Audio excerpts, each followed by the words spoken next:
Merong ilang major manufacturers, no, na nagdala ng notice na mayroong silang increases. Not in all items. Merong kumpanyang malaki na sinabi all items magtataas sila this January. Yung So- iba, February. So ibig sabihin, ang messaging ay parang walang paggalaw. Pero in reality, dahil hindi nga po lahat ng produkto ay may SRP, in reality, maraming produkto ang tumataas pa rin ang presyo. Totoo yun, no? Medyo questionable yung percentage as to how many percent, no? Kasi yun na nga, sino ba talagang makakatanong sa lahat ng mga manufacturers at suppliers, no? Tandaan mo, hindi lang naman manufacturers yan.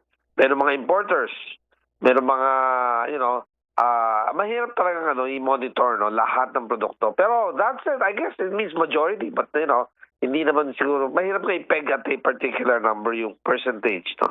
Ano po ang dahilan? Ano ang sinasite na reason po ng mga manufacturers na nag-inform na po sa inyo na may paparating na increase? Although yung may nakita akong may mga hindi naman basic. Ano po, halimbawa kagaya niyan na beer. Tumaas ang presyo ng beer, hindi naman basic eh. Hindi naman okay lang yan, hindi naman yan araw-araw na ginagamit ng tao. Pero kung pagtaas ang pag-uusapan, may pagtaas. Ngayon yung future po na pagtaas, ano pong reason? Anong sinasite na dahilan? Well, ang formal reason na pinadala, no, may in letter form, no, is that cost of production. So, cost of raw materials, no, cost of production. Dahil kapag hina ng peso, natural lang na ang mga sangkap na imported, no, natural, mas mataas ang kuha ng mga manufacturers at mas mataas ang cost ng kanilang pamagawa ng kanilang mga produkto. Opo. Ang diskarte po kasi ng gobyerno, Sir Steven, is meron silang mahigit 200 produkto na naririndahan nila. Pero hindi lang po 200 yung produkto sa isang supermarket. Libo-libo po, hindi ho ba? Correct. Of course, hindi realistic naman na ma-monitor na lahat ng produkto ng lahat ng manufacturers, no? Although yun na nga, tama rin naman ang ginawa ng DTI, pinili nila yung mga market leaders. Ibig sabihin, yung mga brands na pinakakilala at pinakamatimbang in terms of weight, no? When it comes to volume, no? Nung let's say peanut butter or let's say tinapay, no? Yung kumbaga, yung brands na kilala ang kanilang minomonitor. Kasi alam nila pag gumalaw yan, gagalaw din ang kalaban. So how should the public take the press release of the Department of Trade? Nasabi nila dapat happy tayo lahat. 91% ng prices ng basic at prime commodities hindi tumaas. How should the public take it?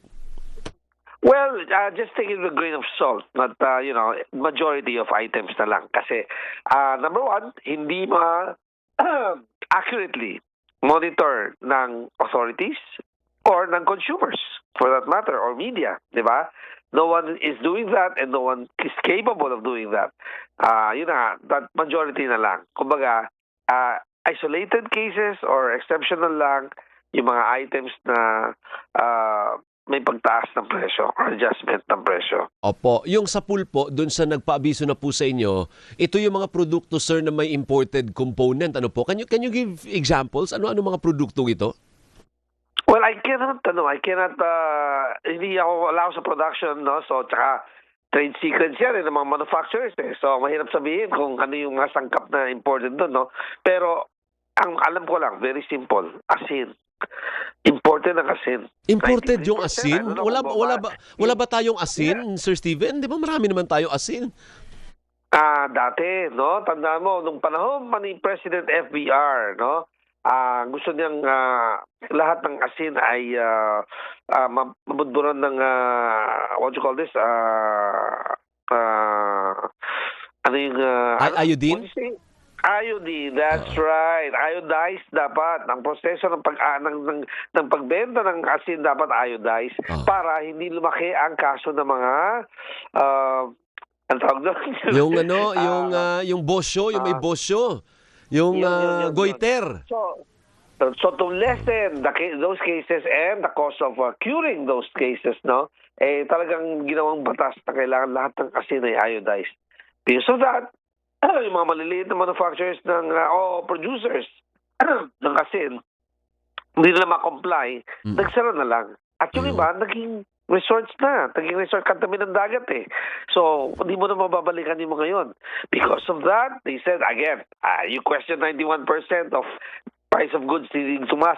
Ang sabi noon, 93% of our salt is imported. Yun ang sabi. Grabe. Eh, ang salt is needed in all products, di ba? Food products. Oo. Lahat ng food products.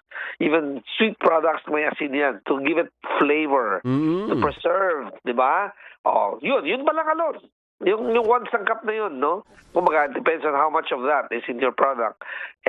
Imported yun, tumaas ang presyo, siyempre, gagalaw ng presyo ng yung, manufactured good. Opo, yung isang sinasabi na nag-abiso na yung kilala po itong yung parang mga juice drinks. Hindi naman yun basic, pero syempre mga baon ng bata, juice yun eh. Tataas din, di ba? May abiso din na natataas din sila, Sir Steven? Oh, like I said, lahat ng produkto may kasamang salt. No? Pero again, you're saying matamis yun eh. Bakit naging nagkasama ng salt? Well, you can look at the back, no? Yung nutritional value, no? May portion, meron may pa rin, percentage doon, no? Oo. Example lang yung salt. Sugar din naman, yung iba, meron din naman nag-i-import eh. Di ba? Hindi naman lahat. Oo, local lang tama. ginagamit eh. Yun. Pero nakakadismaya. Andito na si Doris, Sir Steven, nakakadismaya. Good morning. Pati asin, Good ini-import morning, na natin. Lahat Diyos na. mio. Lahat na. Oh Eh my pag God. humina ang Tayo piso, ay masyadong import-dependent, no? Yeah. It'll take magic to immediately get out of that, no? Kaya nga. Kasi, yun na nga. Oo. Ang ginagawa na nga natin, firefighting, no? Kumbaga, taas dito, taas dyan, galawang kuryente, galawang ano. Kasi nga,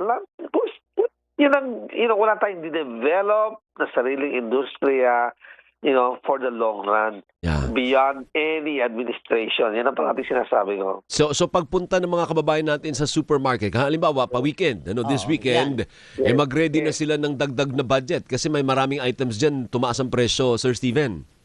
Wag naman natin takutin, no? Hindi naman, number one, hindi lahat ng produkto, no, or brands, no, di ba, or companies, no, of a particular category or product, ay magtataas naman ng presyo.